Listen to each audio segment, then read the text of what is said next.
అసలు ఫస్ట్ మీరు journey start చేద్దామండి. అసలు ఎలా స్టార్ట్ అయింది, అసలు డార్లింగ్ స్వామి అని పేరు ఎలా వచ్చింది అనేది, డార్లింగ్ రాశారు, డార్లింగ్ స్వామి వచ్చిందని అనుకోవచ్చు, కానీ దీనికి రూపకర్త ఎవరు అనేది తెలియదు ఎవరికి. మీరే పెట్టేసుకున్నారా? లేదు, నేను పెట్టుకోలేదు.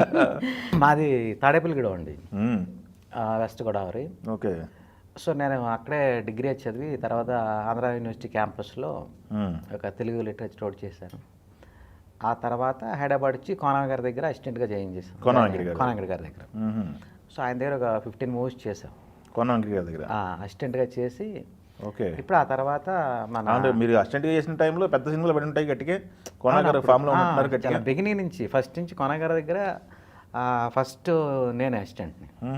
సో తర్వాత మధ్యలో హరీష్ శంకర్ తను వచ్చాడనమాట. ఆ తర్వాత నెక్స్ట్ బాబీ వాళ్ళందరూ. ఓకే.